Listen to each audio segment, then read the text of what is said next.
proud members of the Podbelly Podcast Network. All you need is love, love. Love is all you need. You are everything I never knew I always wanted. But mostly I hate the way I don't hate you. Not even close. Not even a little bit. Not even at all. I know that a life without love is no life at all. You had me at hello. Basic principles. There are none. I know you're tired. I know you're hurting. And I wish I could say something that was classy and inspirational. You can do it! But that just wouldn't be our style. Welcome to Project Reclamation, where you rebuild, re-energize, and reclaim your life.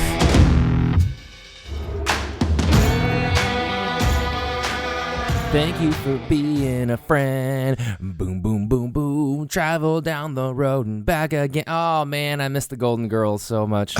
Why can't we be friends? Why can't we be friends? Oh, and also there was that, let me tell you about my best friend. Or what is it? The one that Robin Big had, that intro song to it. I feel like you and I are such an opposite pairing sometimes that people must go like, that's like the new Robin Big. Not saying that you're big. I was just saying that like he's a black dude. He was like a little Kevin tiny Hart white guy. in The Rock. Kevin Hart in The Rock actually is a great example. Yeah.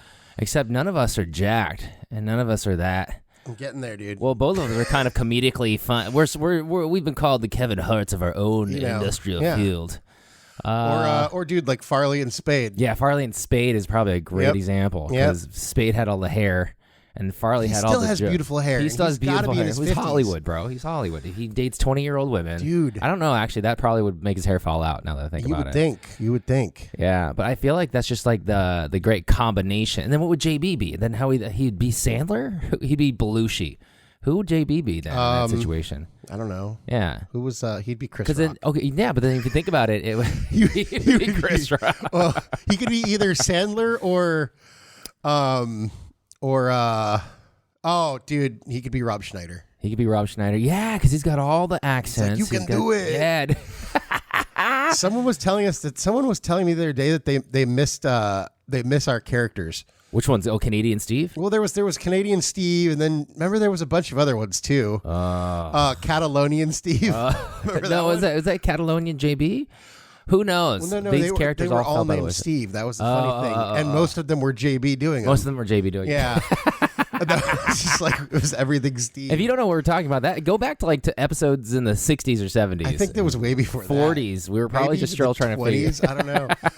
Well, like nobody's heard from Mr. Inspiration lately. He requires a lot of work. He's in rehab, is what I heard. Well, he's in and out of rehab all the time. He has a lot of substance abuse problems. We're still trying to figure him out. We have those when we were trying to figure ourselves out, and we were still like kind of just going through the motion about what to do and how to do it. Yeah. Now I still think that I wish we were still. We had that little visit from Randy, the Macho Man Savage. Oh yeah. Oh yeah. Snap into a Slim Jim. Dang. Oh man, I can't even think. We've been friends for so effing long, and it's just like I honestly don't think that we are honestly comparable to anybody else, like in the sense of Rock or Spade or anything like that, or Dwayne the Rock Johnson and Kevin Hart. But gosh, dude, we come up with stupid characters like that. We could probably make our own little three-peat of people. My gosh. Well, that's what we're gonna have to do. Well, that's what we have to do. Yeah. Oh, you're like the Tim, JB, and Steve. It doesn't have the ring to it yet. But it will though. It will though. It will, obviously. It's like you're like the Frick Changstead. Yeah, Frick Changstead of my inspirational motivation. Yep. That's true, man. God, I can't wait till that happens. 2048, we're looking out for you, bro. Yes. We're looking out for you, dude. 2048 is the future. We should make a time capsule. Dude, I wish. That time capsule, though. Actually, go ahead. No. I was going to say that time capsule would have to be buried in Santa Barbara, and lo and behold, for us, we'd probably bury it right by the beach, and Santa Barbara wouldn't even exist. Yeah, 30 years later, all the erosion, it would just take it away. Washed away. we'd have been like, hey, man, where's that time capsule? Amazingly enough, it got sent out to sea like, you're like, well, a decade ago. We couldn't afford the land plot to bury it in Santa Barbara, so we buried it in La Conchita, and yeah, the mudslides have taken the entire city. Just go. It's somewhere buried underneath all of there. Yeah. My God. You know what's crazy is that you still drive up that 101, and you still see it all just kind of cascaded all the way down. I mean, it's crazy. And like, I wouldn't be surprised if it's been a while, but it was like for a while or something like that. For a while, it was like I feel like every year, like another row of houses got eaten by the mudslides. Dude, it's pretty impressive. There's still like houses that are halfway in the mountain now because of the stupid the mud keeps moving. I just say this: I don't know how you insure a house like that because I don't think you can insure a house like that. Hey. We have some technical situations right here. I don't know how you can insure a house like that because it's just, if you ever drive up to Santa Barbara and you're on the 101 and you see it and you're like driving by and you see this little group or little community of houses and you're like, wow, that's La Conchita. And I think in 1994, 1997, it was raining so heavy that the whole side of the hill just fell down. That's not the first time that's happened either. No. That was like the second time because I remember it happened in like 2007 too. Yeah, you literally between the freeway, which is like almost right on the water, pretty much. Yeah. And then you have this hill, and there was this little town built between the freeway and the hill. It was probably like less than a mile. If you were in the 1970s, you're like, oh my God, this is perfect. It's beautiful. Tiny little town. But I mean, it's maybe a half a mile from the freeway to the hill, and then not even, dude, not even. Probably a quarter mile. Yeah, probably. It's like a football field. You could honestly throw a football like Uncle Rico. And but then every time it rained, there was like some landslides, and literally that hill just kept moving closer and closer to the water. So it hasn't really moved lately, although with all the rain we're getting this year, who knows? Who knows? We've been getting a lot of rain. I know. And it's in not even California. Usually we don't even get rain until like January or February. I know you're thinking, whoever's listening all the way out there in Germany, oh, when rain, we have 45 inches of snow. Or if you're listening from Seattle. You're like, rain, talk to me about rain. I hate you. And you're sitting there in your yellow weatherproof jacket, your yellow like plastic jacket, just sitting enjoying your coffee in your compostable cup, and it's getting all soggy. We're talking about rain in Southern California. We're complaining about it. Wham. Yeah. What did they were talking about? Why Joe Rogan was talking to that car guy the other day, and they were talking about. He's like, so like, do you ever want to leave? And he goes, yeah. He goes, there's so many things I hate about California, but when it comes down to it, sunshine's free and weed is legal. I guess that's funny. Well, the sunshine's not free. I guess if you're homeless, the sunshine tax, dude. The sunshine tax is so real. Oh God. Anyways, it sounds like just a bunch of Southern Californians talk about the freeways and also the sunshine out here. Man, I got to tell you, man, we've been friends for such a long time, and one of the things that I absolutely just love is that I can actually talk to you about anything. I literally can talk to you about anything. And even when you came up with this idea to start the podcast, I was like, all right, I'm willing to listen because you're so close to the chest. And I was like, all right, cool, man. Let's listen to it. Let's hear you out. I am not the most technologically savvy person in the world. You will understand that by me trying to pick up a computer. I was like, man, what's all this stuff mean? What's RAM and gigabytes? How do I turn it on? What's a hard drive? Can I find a soft drive? Because hard sounds kind of rough and kind of mean. Every single time the computer gets like this, I just press the off button until it just restarts back up again. Funny thing is, that's probably the best way to fix any electronic device. Is just turn it off. Just turn it off and turn it on. That's how I've always done it. One time my iPad went black, and it was just like, oh, crap. And I was like... turn it off and turn it on at work No, because it couldn't even turn it back on. And you were like trying to hit that little button on the top thing, and you're like, and then I hit the little little center button thing, and it just would not come back on. I was like, oh, crap. Well, it actually there's just broke. Like a weird little hole somewhere where you stick a little paper clip. Well, and that'll reset it. I guess. Hard reset it. Probably. I don't know. I wouldn't go exploring around with like a little pin or something like that. Like, ooh, look, a hole. I'm going to stick a pin in it. No, but then I would always like say, hey, Siri, and then it would go beep, beep, beep, and it would turn on. And I was like, oh, okay, crap. So I know there's still battery in it. Just the screen's all black. And I was like, all right, crap, I broke it. And I was like shopping for a new one. And then I remembered I just Googled it real quick. And I said, oh, okay, this is how you turn it back on or something like that. You just basically have to hold the thing down for like... Oh, like 15 seconds. Yeah, 10 to 15 seconds. And obviously, I just didn't even think about that. So that's just another device. That's another trick. Okay, you save that for your tips and tricks Tuesdays or whatever, man. But yeah, man, dude. Honestly, I can talk to you about anything, and like honestly, and I think you also know that I'm an idiot about things, especially technology, and also music.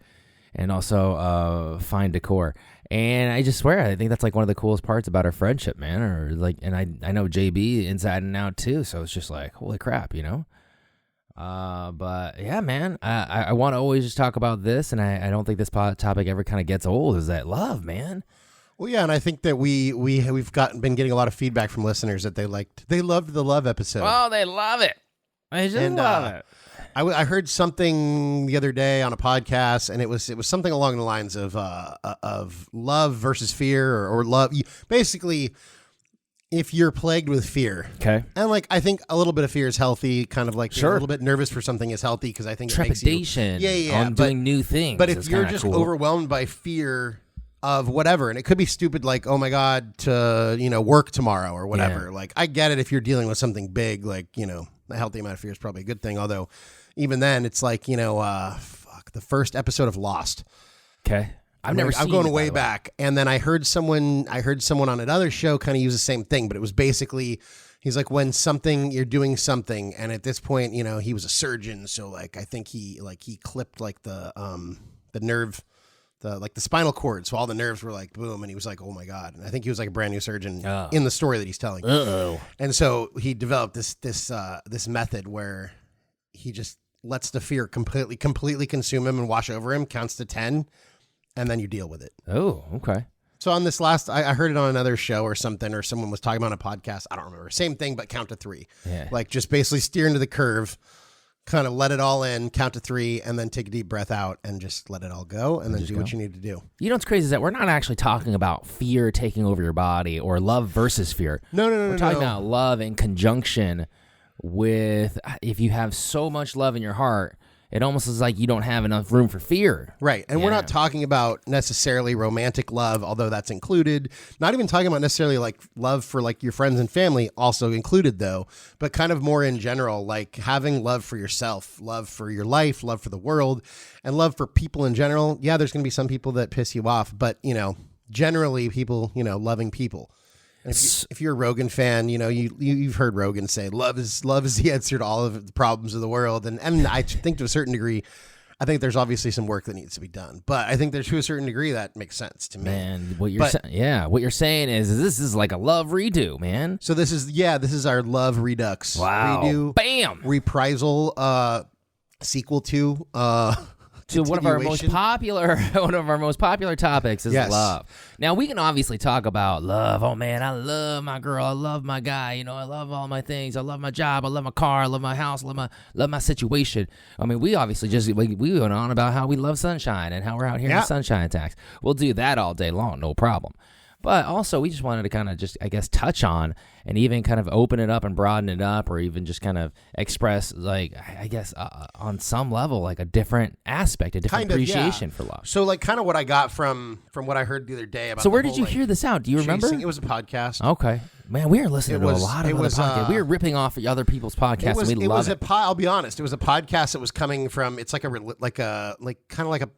don't want to say religious because not like God, but it's kind of like a prayer podcast. Okay. It's kind of like almost like kind of they're like little 5-minute ones. I can't remember what it's called. You never know where inspiration's going to come from. But it's weird because it's kind of almost like a pseudo Christian version of like a daily affirmation. Basically, was it the GCN, the Global Christian Network? No, it was like daily. It's like 3 to 5 minute thing. It's basically like a daily affirmation.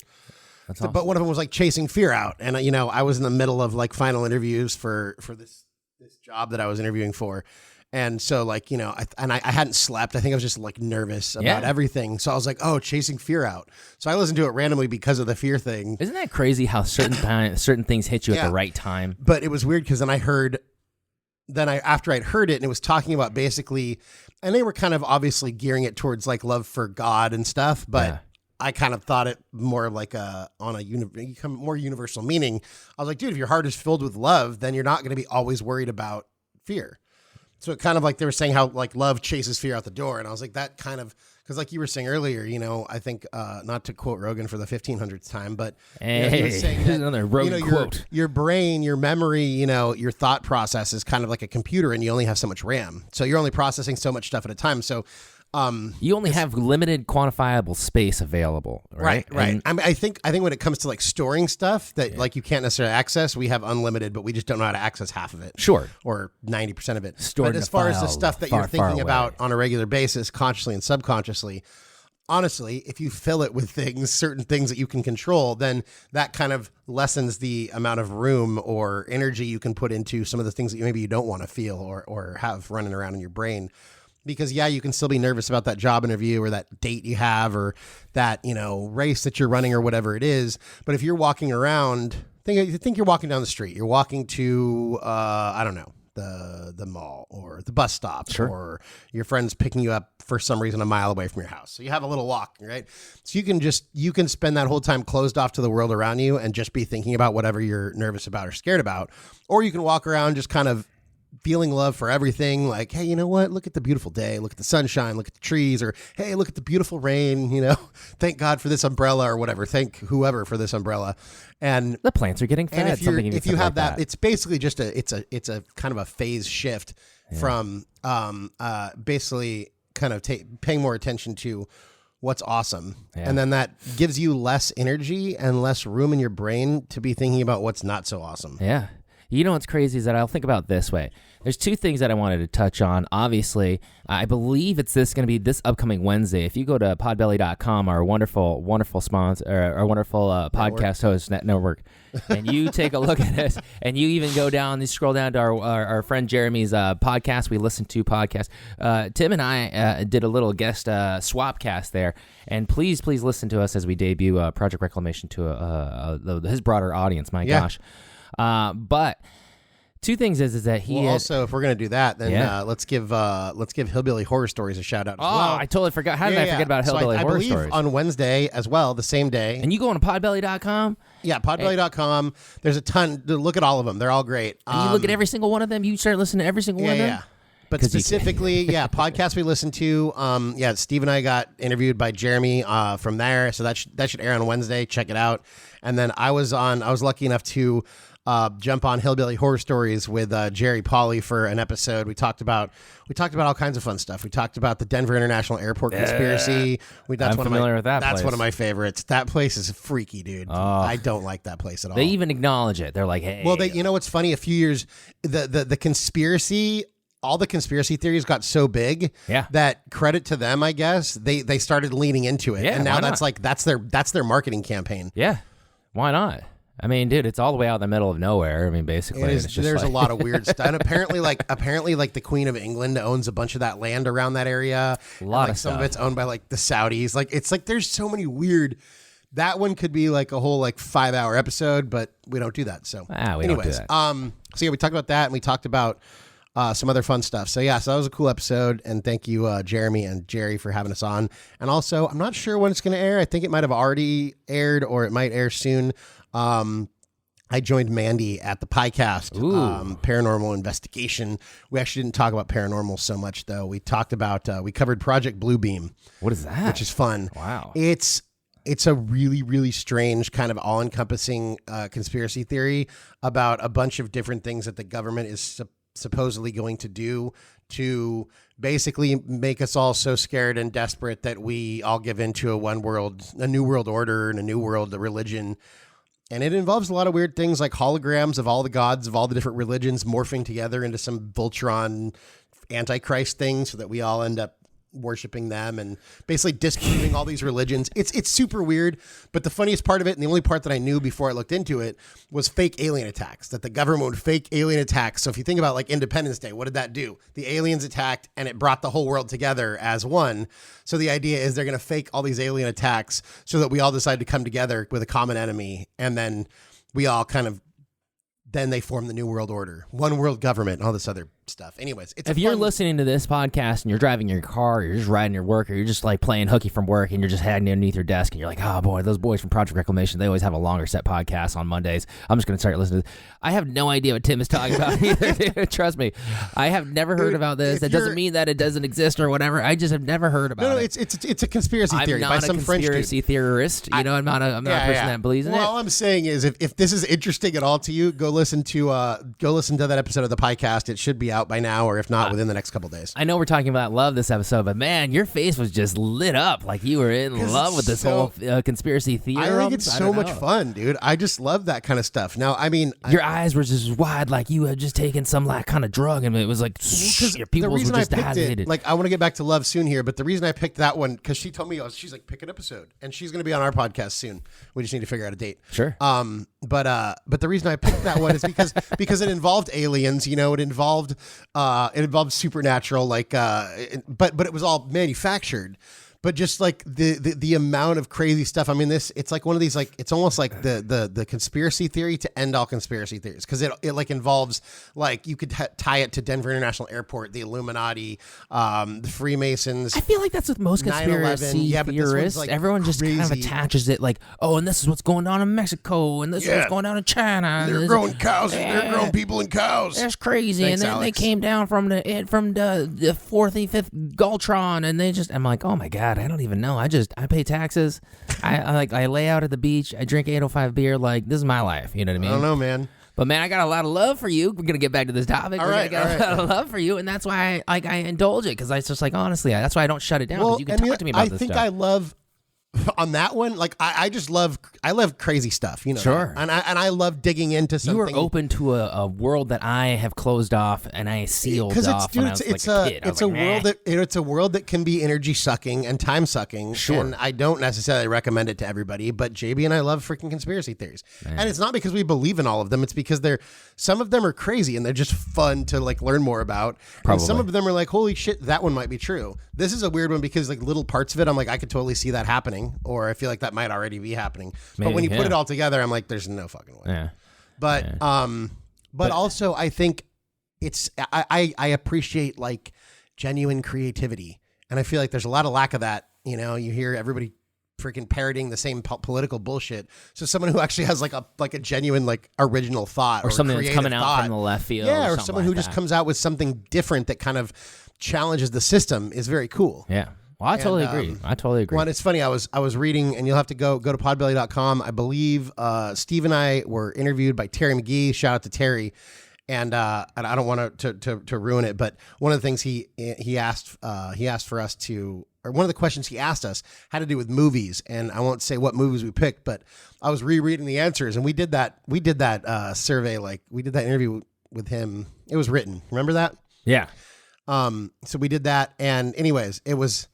Both movies we picked had to do with kind of like, not necessarily like your heroic, like, gladiator movies, but more like movies that you might not think we would pick, but we picked two movies that, but their whole message had something to do with more like, you know, screw what the world or the system or they want me to do. I'm going to do what I want to do. And I thought that was kind of cool. Oh, that's awesome. Yeah. If you're listening to this, you say, hey, man, boys, I thought you were just talking about love. Here, can't we get back on topic? We're going to get back on topic because that's what we do at Project Reclamation. We always just kind of drift. Yes. And that's who we are. We're just drifters. It's like Project Reclamation, San Diego Drift. I know. It's like Tokyo Drift. The Fast like and the Furious. The one that nobody watched. It's part of the slow and steadily happy series versus the Fast and Furious series. Man, I got to be honest with you. A lot of people are going to say, hey, man, you guys are talking about fear on one side and then love on another, but it just sounds like you guys are talking about being open and being just more receptive or more being appreciative. Sure, it's all within the same vein. That's love, right? Yeah. Now, here's the hardest thing in the world is that sometimes when people, like, love one another, they say, like, oh, I really, really, truly love this person. When you experience unconditional love, that's when you really just accept things for how they are, as they are, and whatever time that they are in it, right? You know, like, oh man, if you could only be this way or that way. That's not truly unconditional love when you're trying to put borders or kind of paradigms on them, or you're trying to fit them into a different type of box that maybe that person is or they're not. One of the biggest things is that, I mean, both of us have our faults, and we can certainly appreciate that. But, like, to a T, I mean, the San Andreas. Yeah, that movie. What is it? Earthquake? No. Well, another rock. Well, there was a movie called San Andreas, wasn't it? But it's just like, you don't know, I believe San Andreas is one of the biggest fault lines in the world. Yeah, and it runs basically right up the 405 and right through, like, the heart of LA. The heart of California. I think we have it here. Yeah, it's through basically. I think this is like the tail end of it. I'm not so sure. Yeah, I think it's the worst in, like, LA. Dude, so sidebar, apparently to build a new building in LA or maybe California in general right now, that car guy on Rogan was talking about it. You have to retrofit or whatever. You have to basically, your building has to be spec'd so that it wouldn't crumble in a 12.0 earthquake. Yeah. In 2019, that's the new, That's crazy, Yeah. but it makes sense though. pretty sure if we had a 12.0 earthquake, we'd be fucked. If there was a 7.0 earthquake, We had a 7.0 earthquake a few years ago. Just where was this? Mexico? like 2 hours away. Yeah, it was it was right on the border, basically, kind of like Calexico. I think we would have figured that. I think we would have experienced that though. We would have felt it. We did. I mean, it was during Easter, like maybe, I don't know, 8 years ago or something. But yeah, we had, it was actually bigger than the one that rocked Haiti. But I mean, Which is why there's been so many natural disasters. building's just different. If you think about our news cycle today and how much like news gets a lot of press and pub like all over the world, something happens over in, let's just make up some far distant. I think it always did, though. We just Christchurch, there's a huge earthquake that happened in New Zealand. Yeah, we just didn't. I think it, And it always happened, but we just didn't even know it. hear about it. Yeah, because it was just like, oh, we have our own problems domestically Yeah. or in our own town or in our own like little sphere of things, right? Right. And that's it. But yeah, I just never even heard about some of this stuff until now. Now it's like happening all over. Well, there's and now because it's so accessible, because you see it on the news, you hear it on the, and it's everything. It's that, or like, oh my God, Trump should be impeached. We should do this. We should do that, and Epstein and all whatever. I mean, there's so much stuff to focus on, and that's all. And you know, I could go down a huge, crazy rabbit hole about how they want us to feel negative because that puts us in a better space to be controlled by the government. But that's what we're talking about, though. We're talking about that fear, right? But you only have so much memory, so much available space, right? And I data feel like space. Whether it's because, you know, if it bleeds, it leads, and that just leads to better ratings, if the you know, media and the government have some sort of darker purpose to flood us with negativity. But for whatever it is, or, you know, even on Facebook or even on Google, they found that that people who are pissed off about whatever, or people who get flustered and angry, so then you're gonna stay on Facebook or whatever more to read these comments that are pissing you off, and the longer you stay on Facebook or Google or anything, the more ads you're gonna see. Howard Stern figured this out like a long time ago. Or people that were, you know, this is a famous line from Private Parts or something like that. Yes, I know. I think I know exactly what you're about to say. Yeah, and it was just like, Paul Giamatti's character, whoever it was, the director of NBC, was like, oh, the people who hate him listen to him the most because they want to see what he's saying next. The people who love him stay tuned because they want to see what he's going to say next. Yeah. The people that hate him stay tuned because they want to see what he says next. They stay tuned for long or something like that. And that's like the most important thing too. It's just like, oh man, you have so much data space available in your sphere, and it's like the things that you pay attention to should be the positive things, should be the things that you want to give towards, or at least that fascinate you and that drive you. And then the things that most people are kind of doing, especially nowadays, I feel like, is they're paying attention to the negative things, right? Well, because that's what, and then cites them there, adds more fuel to their daily fire of getting all worked up or rambunctious. And I don't necessarily know, you know, I'm talking in a relationship this episode, we're saying, hey, if you have so much limited data space or RAM or time or whatever it is, what would you like to give it to? Because if you want to give it to the things that are negative and kind of really get your gears grinding, sure, by all means, you know, I'm not going to tell you how to live your life. People who that's their either that's that their interests ethos, you. That's what they want to do. Like, that's how you they wouldn't are. give a bunch of your time to conspiracy theories, and nor would somebody who is freaked out by them. But JB and I, we're not freaked out by them. They entertain us, and we learn stuff like, oh shit, the government really did do X, Y, and Z, or oh shit, this, you know, whatever was real. But you know, it doesn't make sense for somebody who's just going to be freaked out about them, but to do that. And like, you know, if you have some sort of stake in this negative news, or maybe you're a reporter or something, or you're freaking Ben Shapiro or whatever, you know, that's your job. So yeah, but I think that there is, for whatever reason, if it's just to keep us tuned in longer, to, you know, feed us more ads or what it is, but I think that there is a huge push to kind of flood everything with negativity. And I think things just kind of start to slide that way in general. So how do you fix it, entropy. Though? How would you fix it as you, Tim, the one of the co-hosts, one of the co-founders, my gosh. There's a comedian named Ari Shaffir. And I wouldn't even say he's a very... Do you know who Ari is? He's a very, very edgy comedian. Like he's very edgy. Yeah. He's kind of a dick sometimes. He's found on, obviously, your guys, Joe Rogan's show a lot. Yeah. And then they also do this Sober October or something like that. Sober October. And he actually he has I think it's on YouTube. I don't know if it's a YouTube series, but he has a series called This Isn't Happening. Okay. And it's comedians and I think probably some non-comedians basically telling one story about the craziest thing that ever happened to them.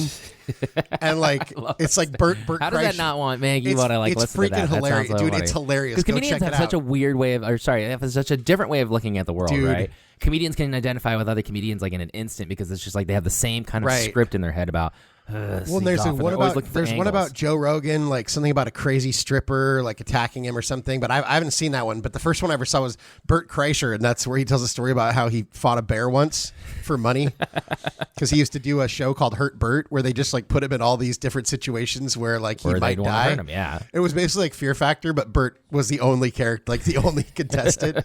So, anyways, Ari Shaffir tried. Speaking of feeds, like your Facebook feed or whatever, he tried an experiment, and I think I want to say for 30 days. You have to go look it up. But for a certain amount of days, he only clicked on and only searched for puppy videos on YouTube to see how long it would take to see if he could make his feed all puppy videos. And it actually worked. Oh, okay. That makes sense. So it's clear that when you're searching for stuff on, YouTube or whatever you're clicking on, you can affect your kind of your algorithm, I guess you'd call it. So you can make, and then, I mean, with life too, it just has to do with your mindset. Like if you're walking down the street, like we were talking about earlier, you can think about all the things that are freaking you out, or you can think about something happy, or just pay attention to what's around you and what you have to be thankful for. Like I don't live in a, war-torn country. If you do, I'm sorry. I didn't mean it that way, but or I am alive, I have two legs. I have a roof over my head. I mean, there's so many different things that change your perspective. And I think perspective a lot of times comes from gratitude. Yeah. And I think that love that you feel is, like we said, kind of more of an openness to a positive thing, loving yourself, loving the world, and loving people. Yeah, follow me on this one. You can hate persons, individuals that piss you off. Sure. But overall, Hitler's love a person people. that comes to mind that I absolutely detest. And I mean, here, follow me on this one. So, Jeremy from Podcast We Love, the Podcast We Love, podcast. Listen to. The podcast we listen to. Oh, let's at least get the name right. I apologize, Jeremy. It's a podcast we listen to. I apologize. It's PWLT. I think it's PWLT is what it's called. PWLT. He's got a cool logo with a beard and a set of headphones, I believe. It's a wonderful podcast, and it just introduces you to a world of other podcasts. Amazing interview. Kind of looks a little bit like Heisenberg without the hat. It does, kind of. It does. Jeremy, you kind of look like Heisenberg, bro. He's probably gotten that. He's probably gotten that. A New Orleans transplant, living in Philadelphia, doing his podcast thing. Yeah, you all Philly respect. Cheese gumbo. Delicious. One of the questions he doesn't eat cheese. That's right. He doesn't eat cheese. But one of the things that he had asked us as a group, as a collective, was that, hey, you guys put out so much content, and it's about being positive or staying positive or obviously just uplifting each other. Have you guys drinking your Kool-Aid to some degree? Like the question was, how have you guys kind of maintained it? And then have you guys bought into what you guys believe in? And has it changed our lives? And has it changed your lives? And one of the things is, follow me on this one too, is that we've been doing this podcast just give them a preview of the answers, because I don't want to ruin. I want people to actually listen to Jeremy's podcast. No, absolutely. We wanted it. You mean podcast we listen to, PWLT. Yeah. You can find it on podbelly.com. Exactly. 100%. The answer for both of us was absolutely it has. And one of the things is, and follow me on this one too, is that for 2 years we've been doing this podcast. When we first started, you'll listen to our earlier rough episodes, and people will always come up to me and go like, "Oh my God, how many episodes? Oh, you guys almost have 100 episodes." And we're like, "Yeah, we've been working on it for almost 2 years, or a little over 2 years." And we're getting there. I think you're right. I think we started airing them right around January, February. Oh, well, we're getting there. Wait, before you leave, Shannon, talk about love. You've heard.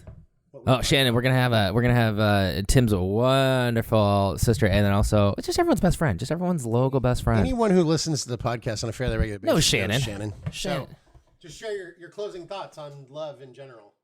Have you been paying attention or no? Oh, she is just like a deer in headlights right now. You only have she was literally just, I think, going to go. Talking about how you only have a certain amount of basically RAM to process.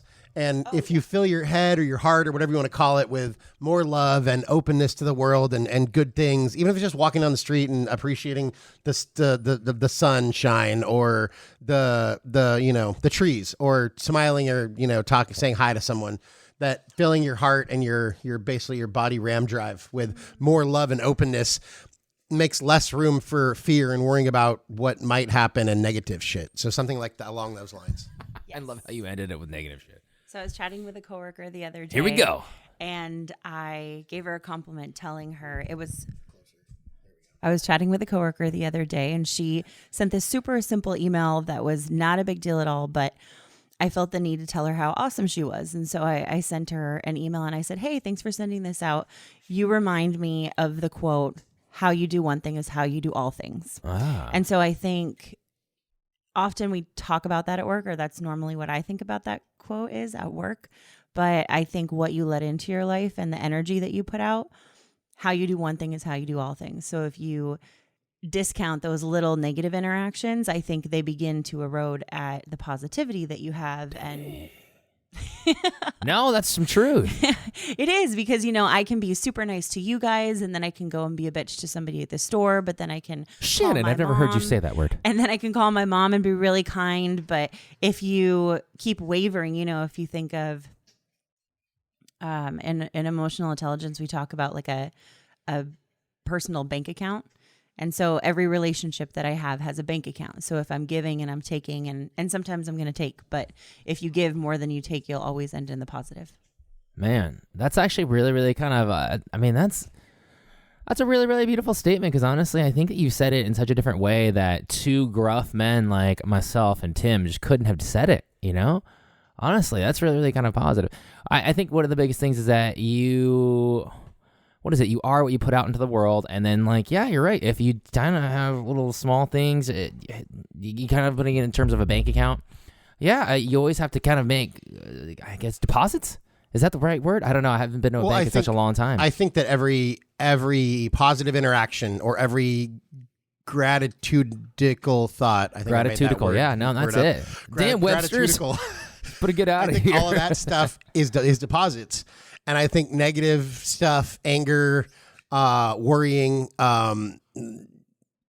fear, I think that's all withdrawals. Yeah. And the further negative your bank account goes, the worse things get.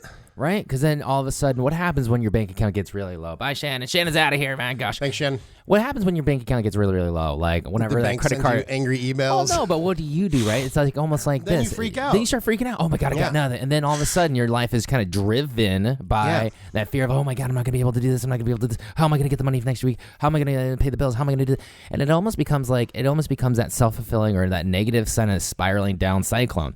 The biggest thing in the world I wanted to say from PWLT or Jeremy's podcast was this, is that he asked us, do you guys start believing it? When you talk so much, like we have every single week, we've talked about being positive, staying positive. It's almost like it's become a natural part of my cellular DNA, my mental cellular DNA on how I go about this. And yes, the answer is, oh my gosh, Jeremy. I realized that more and more than not, like I was starting to put out some positivity, some positive affirmations, some care, some acceptance 100%. Out there in the world. And then not only that, you'll know this for me from a long time ago. I was talking about the subject of love. For a long time, all I wanted, I want a girlfriend, I want a nice girlfriend. I can't believe I'm not this, and can't believe I'm not here in my life, not there in my life. But what's the thing, like recently I just kind of not gave up on it, but I just kind of put that in the back seat of my mind, meaning like, dude, my life is so much more than just, having a relationship with that one special person. Well, so when you kind of put that negativity aside, I'm never going to get a girlfriend, I'm never going to get the girlfriend, and oh my God, and you put that aside and you just start focusing on other things, you'll find out that you have so much more to give other than that one negative situation. And that's so much more to give makes you such a more attractive person in so many different ways. But not to yourself, it makes you just feel like, oh, okay, like I have... Well, you feel more fulfilled and more confident, and that confidence shows whether you like know it or not. It does, and you're going to attract a different kind of person, and probably a better kind of person for you, and maybe a lot of other people in general. But it just, if you're putting good stuff, I mean, it's like a boomerang. We talk about this. There's like negative boomerangs, positive boomerangs. If you throw positive boomerangs out, the positive boomerang is going to come back. Yeah. If you're throwing negative shit out, negative shit's going to come back. And then here's the hard part too, is that one of the hardest lessons I had to learn about this and talking about not just relationships, but just talking about anything that you give to, and you're like, oh, all I do is just, it's starting to weigh me down now because all of it see it's so negative, and you keep on tossing out that boomerang. Well, stop throwing out the boomerang. Stop throwing out the boomerang. Throw away the fucking boomerang. Or throw instead of throwing a boomerang, throw a stick. Throw something different. Meaning that like sometimes you have to change up your game. If you realize that the game is just the thing that you're doing is just not working for you, right? Because you're like, oh, I'm not receiving back that love, that equal time, that equal care. Like to I don't know if I love the term, but fake it till you make it also has something to do with it, because you're talking about like positivity and all this stuff in the podcast. it is genuine, but also the more we do it, I feel like the more it's like kind of like it's like a loop. It's like a feedback loop. It's like we're doing it because we want to do it, but then doing it actually makes us even more positive and more like motivated. Yeah. So it's kind of like it keeps going. It actually becomes kind of addicting just talking about all this kind of stuff. Yeah. And I know that it helps me, like, actually both times now when I had to interview for jobs, I would call you guys or be like, hey, can we do a record right before my interview? Because and they'd be like, no, get out of here. All the talking, just the talking about stuff. I don't know. It puts me in like a better place. It primes you. It's kind of like that whole thing they say, just smile even if you're not happy. And like, it's all the association, the muscles. Or if you smile while you're talking to someone on the phone. But if you smile when you're talking to someone on the phone. There's studies that show that it actually is better received, even though they can't see that you're smiling. So I think that whole kind of fake it till you make it thing, or like, you can go listen to that episode. But a friend of ours was talking about going to rehab for the sole purpose of just like not even taking it seriously. And that person actually, in going through rehab, they actually ended up loving being sober, and that changed that person's life. Yeah. It's in the past episode of ours, and I'm not going to blow up that person's spot on this episode because they're not here. But I think that, kind of a little bit of faking it till you make it isn't necessarily a bad thing, as long as that's the goal and you're not just faking it to fake it. But it's the purpose of what you're trying to do. You're not faking it to deceive somebody or anything like that. You're actually just trying to like put out that positivity, not even like as a ruse, but you're just trying to put out that positivity until you can bridge that gap between how you feel and how you would like to feel. It's like if you should work out, but you don't have the motivation to work out, but you decide to go to the gym and just stand in the gym for a while, and more than likely you'll end up working out. Yeah. You know what's so crazy is that this is actually kind of like the hardest thing for me to say is that like 2-3 days ago I was like, okay, I need to go run. I haven't really taken a really long run in a very, very long time. For me, a really long time. And I was there, and I was like, when you say long run, I'm with like 35 miles? No. It was just something that's over like 5 or something like that. For me, that's a long run. Runners, you can laugh at me if that's what you like to do, but I'm getting no longer in the tooth. My joints are a little sore. Anyways, no excuses. And then I'm the other end of the spectrum. For me, it's like, I ran 1.5 miles today. That's a long run. No, but that's what it is, though. Everyone's different, right? And then that also can kind of relate back to everyone's like level of quote unquote love is different, right? Right. So, 100%. Yeah. Biggest thing in the world was that it took me I ran for 2 hours that day. 2 hours and 10 minutes, but it took me probably about 4 hours to kind of get ready because it took me 4 hours to get motivated. I would like, I don't want to go run. I don't want to. I'll stretch. I'll just do anything. I'm making up all these excuses. But it's about bridging that gap. How do you finally get to that excitation point or threshold point where you can go, all right, boom, I got to go now. And then when I was running, I was like having a really, really miserable time. I was like, if I turn back now, I don't know how I'm going to feel. But I know that I won't feel that successful, right? I know that only a mile into it. Mind you, that was a mile for me. I was like, I know that if I turn back now, I can certainly justify it. I can make sure that my joints are sore and everything else is sore and I'm tired. But I don't know if I could look at myself in the mirror tonight and be like, okay, you really, really did the best that you could today, and you really, really, beat out yesterday or something like that. My only hope for you guys is that if you're listening to this, we talk so much about, in this episode about, hey, if you only have so much on your like you think about a rainbow of spectrum, right? And you give red, green, blue all the way to fear and stuff like that. That only leaves so much room for yellow and purple or whatever other colors are left over. It's like you could honestly open up your whole spectrum to to positive thinking, to appreciable things, to being accepting, to being accepting of who you are, how you are, as you are, and you trying to flip the mode on it, and you're like, okay, well, I do love myself, and I want to like love that in other people as they are, instead of like, I wish they were more like this, or I wish they were more like that, or I wish that they could change, or I wish I could be different. If you just kind of give yourself the credit and you give other people the credit too for who they are as they are, and other situations, I'll go, well, this is what it is right now, and instead of thinking about, how bad it is or how much I want it different, this is what I really, really want of it right now. I think that the world all of a sudden becomes a little more open to you as well.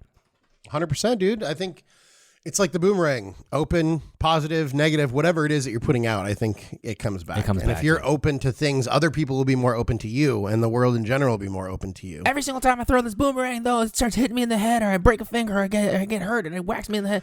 Well, stop throwing the boomerang for a little bit. Change the boomerang. Or change yourself a little bit. Throw a basketball. Oh, but it doesn't bounce back. I don't know. Maybe someone picks it up and then tosses it back to you and bounces it back to you. But yeah, then maybe you got to figure out, we're going to go way too deep into this analogy, but yeah, maybe it's the way you're throwing the boomerang. Maybe it's not as good as you think it is, or maybe that boomerang is not as positive a boomerang as you think it is. But this is my life, though, and this is the only thing I can do, and this is, well, sure, but we're asking. It's your life, so you're the one who can change it. Yeah, your hands are on the steering wheel of your life, right? And it's not a Tesla. Yourself? I mean, it is a Tesla in that it might drive somewhere by itself, but you don't get to pick where it goes that's necessarily. I was like, talking about is it not a fancy $200,000? No. I was more talking about the auto drive or whatever it's called. Sure. Yeah. I don't know. I've never. Neither have I. Fancy enough to. Even if I had a car that Teslas. could drive itself, I don't know that I don't think I would trust. I don't think I could even do it. Yeah. Maybe a little like if I was still steering and stuff, which is I guess what you're supposed to do. Yeah. But I don't trust freaking I don't trust like electronic stuff per se. I mean I do, but I don't. But not to like drive me somewhere. Yeah. Like I don't if they ever have those like cabs that like have no driver and it'll just pick you up and take you I think somewhere. you would just find like the one cab that had the driver. I'm just like, that was fuck, still I'm going left. to walk, guys. Like, I'm good. I'm good. But Tim, it's 45 miles away. That's okay. I'll be there by the end of the weekend. I'll do it, bro. Don't worry. I don't trust the GPS. Trust the robots, bro. System. The robots are going to kill us all. Oh, my God. If you're wondering, oh man, I thought you guys were going to talk about love and all this other stuff. And yeah, I thought you were going to talk about romantic or passionate love. I mean, how about this? Displace this situation on something else, anything else, right? You know, on your relationship. You know, do you look at your significant other, or do you look at, you know, whoever else that you're fantasizing about? Oh, that girl, that guy, or someone you've been in a relationship with for a while. Yeah. Maybe there's a lot of little tiffs and little fights about stupid shit. Yeah. Because you're not focusing on the love. Yeah. You're with that person for a reason. Yeah. Sometimes people forget that reason and they get caught in the minutia of daily bullshit. Yeah. He never does the dishes. She never puts her clothes away. She never does it. And, are you caught up with so much of that negativity that's fine, but you only have so much available data or RAM space. Boomerang. And is it the toilet seat being up? Is the dishes never being done? Is the clothes never being put away? Is it how they always are late or never on time, or how they're always too punctual and they're always kind of nitpicking you about your time? Is that how they nag? Do you have more things that come up right away? In an instant, in a snap of a finger. Hey, what bothers you about Tim? Well, bam, bam, bam, bam, bam, bam, bam, bam, bam. And then, okay, well, what do you really, really like about Tim? What was the most favorite thing that you ever felt about girl X or guy Y or something like that? Oh, well, I'm trying to remember. Stop it, okay? Stop your thinking right now. Stop throwing out that boomerang, right? Reframe it and say, hey, I want to focus on all the good stuff about girl X, guy Y, Tim, or whatever, Steve, whatever it is. Okay? Oh, it's Steve's got a nasally voice. Oh, he's so short. Oh, he's good. All these are true. All of them are true. But what is it that you could focus on, right? That you could always focus on and remind yourself of, and then broaden out that perspective here. Because my whole thing is that you only have so much space and so much time, or so many bandwidths, or so many colors on that rainbow, right? Oh, but we can get maroon, and we can get fuchsia, and you can start blending if that's what you like. But there's only so much space. Right. So what would you want to do with that, right? You only have so much limited time too, okay, on this earth. So what are you going to do with all these years? Are you going to say, I spent so many decades of my life. I spent half my life being so negative. I don't know, man. Is that really a great allocation of your time? Well, but in the end, I mean, no, do it now. Yeah. When we talked about, this whole episode, we've mostly been talking about kind of the more general aspect of love and then, fear, negativity, and all this stuff. But I think you just drew it to like, a romantic relationship, but I think the same thing goes for anything. If you have a friendship or your job, right? and you are focused so much on the negative stuff, take a minute, step back, throw away whatever boomerang you're using, and find a better boomerang, and focus on the positives of that. Now, that being said, there's potential that this job isn't something that you should stick with, or maybe this relationship isn't something you should stick with, because if you can't find enough positives to bury or get to kind of drown out the negatives, then maybe that's a good sign that don't quit your job if you don't have somewhere else to go, but maybe start looking at a new job or possibly a new career. I don't know. I signed a 4-year lease with this guy or this girl that I'm living with. I'm going to break up. If you're in a relationship and you can't find enough positives to bury or, negate the negatives, then, maybe you should start either trying to improve that relationship, counseling's okay. People do it. There's nothing wrong with that. Or maybe it's time to start looking for a new relationship or a new friend or a new job. This can be put into any situation.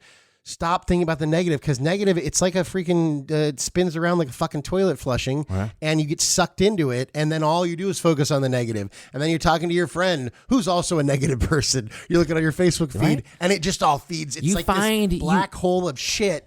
and it's not. You gotta pull yourself out of it.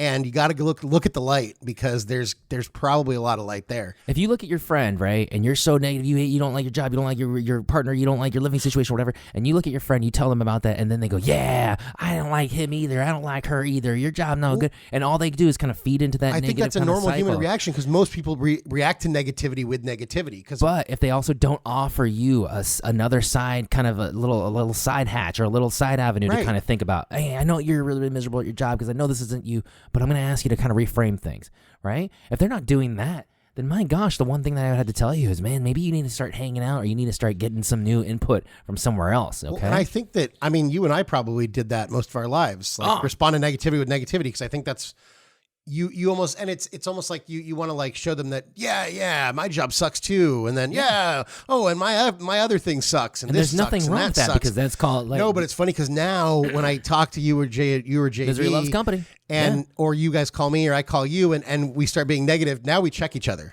and it's very cool, because I'm like, Steve, shut up. No, I'm no, like, Steve, it's not that bad. You're gonna be fine. I'm never gonna be a real boy. Tim, it's just a parking spot. You don't need to freak out about it. Like, all right, you know what? You're right, dude. You are right. And that's kind of the Tony Robbins glass of water to the face thing. Like, dude, how this always kind of pops up sometimes is that you'll be freaked out, or you'll like get kind of like split second angry. Not like oh, I'm the Hulk Hogan or Hulk the green guy. But you're just like, oh, and I'll be like, enough of that stuff. Stop, quit it, right? Because you kind of practice what you preach here a little bit. 100%, and I'm saying, yeah. So if you're out there and you're like, I don't mind you keeping the friends that you have for a long time, because maybe those people have been there for a long time, and maybe they're going through their own thing too. But sometimes, just like we've been talking about, stop throwing that boomerang. Maybe you need to throw a basketball. Yeah. Maybe you need to kind of change up the game here a little bit, and that's what you got to get. Man, I've had so much fun talking about this subject, because honestly, one of the biggest things in the world that I have always thought was that ever since my little niece was born, the biggest thing in the world is that it has changed my perspective on people. It has changed my perspective on how much I can tolerate or be open to or willing to accept. Because in this little blob of a human being, right? This little blob of a human, creature that has a little piece of clay. Yeah, that you're like, okay, it's not even a matter of, I want to mold her into the thing. It's just like, no, she's gonna mold herself. There's influences. But that little, but people that driven. little kid just already knows what she wants. My sister and my brother-in-law, they are academics. They are very insightful, thoughtful people. But one thing that they found was so kind of funny is that and they dressed her up in non-gender specific clothes, because they're like, we want to make sure that she has this opportunity to kind of explore what she likes. And I was like, she 2? She is not even 2, but this is what I'm saying. Like, this is what I'm saying. Like, this is my sister and my brother-in-law are just so above it, people, right? And that's cool. But then I don't know that I even thought about anything like that. Like, I don't think I thought about who I wanted to be until I was like, but what's 30? so funny is that you see these little kind of characters, right? Characteristics, and then like they say, but every single time, every single time she like tries to dress up in like hats and jewelry, she'll always try to put it in jewelry, and she'll always try to put on like little dresses if she can, or wrap up a towel like as a dress, and it's cute. Funny because you're just like, I think people naturally are driven to be who they want to be, or at least like, they like what they like, and they kind of drift towards that no matter what. But kids also want to, they look up to adults and stuff, so you have to, I think, watch both. And I think it goes in both directions, because now there's people who are encouraging kids too much to be, whatever. Sure. Whereas maybe in the past it was like, you're a boy, you're gonna be my son, you're gonna wear a cowboy hat and shoot a gun and I know that's how Pops Chang did it. But now I feel like now people some of the stories I've heard are way too far in the other direction, Sure. But that's not what we're talking about. But no, it is, and also just kind of like I don't know, man, like a little baby. Like the weird unconditional love of a blobby human being is just, there's something about it. And similar to, for those of you who are more animal people, I mean, when you have, you get a dog, or maybe some of you are cat people, or maybe you have a pet giraffe. I don't know. Some of that love from an animal that's just like that animal. I mean, and that people. But my dog. I could go kill 14 people in cold blood, come back soaked in blood, and my dogs would still love me. Yeah. They don't judge. They don't know. Hopefully that never happens. My gosh. I didn't do that. I'm just saying. I was a word like, without going into something that makes me throw up. That was the worst thing I could think of that I could go do right now, and then my dogs would still love me. No, for sure, and that's how it is. Like, you have all this unconditional love for this other situation, right? No matter what my little niece does, I think I'll always look at her in the now I can think about all these horrible things, and I don't wish to.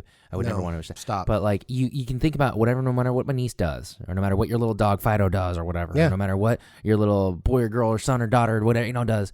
It's like, will you always love that individual and give them the most that you possibly can? That's what we're asking you to do here, in the sense of, hey, would you rather look at it as, oh, well, you know, they're going to grow up to be this and they're going to grow up to be that. And then when I come home, Fido's going to torn up the couch and peed all over the place and then ruin my artwork. You can think negatively like that. Absolutely.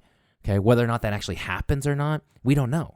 But you can always kind of think about that and carry that dark cloud with you and carry it around on a leash and have it always hang over your head. And even in the brightest of bright sunshine. You're like the fucking Peanuts character. I mean, dude, yeah, I know. What Linus? Was the one that had the dust cloud on him? Yeah, what was it? It was Pigpen. Pigpen? Yeah, was it Pigpen or whatever? Either which way, he always had that just cloud of dust just following him. Yeah. Even though he still had friends, even though he's still part of the group, Linus had the blanket that he was still kind of, he was still kind of like, you know, everyone always kind of knows him as the one who always carried that little dust cloud. Or fucking Eeyore from Winnie the Pooh. Oh. You can live in the most sunshiniest places or the most metropolis of places or something like that, and metropolitan of places, and it's like you can still carry around, woe is me.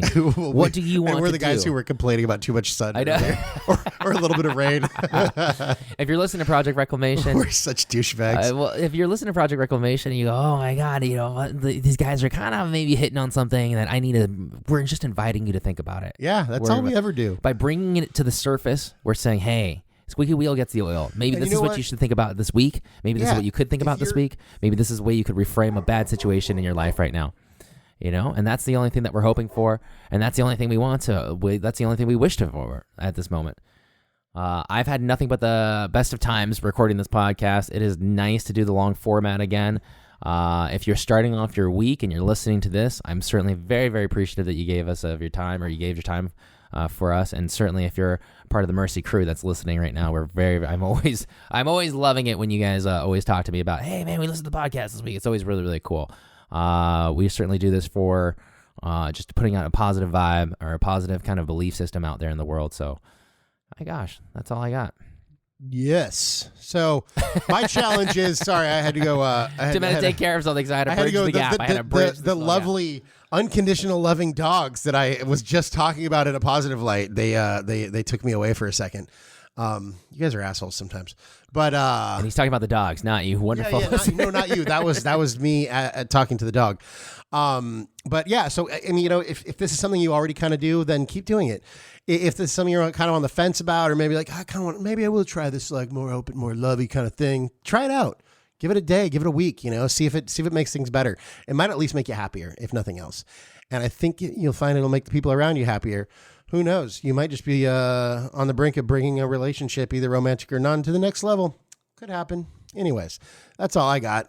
Steven, pleasure seeing you again. Always, brother. Super early in the morning. Well, kind of not really anymore. But it doesn't matter. We record no matter what.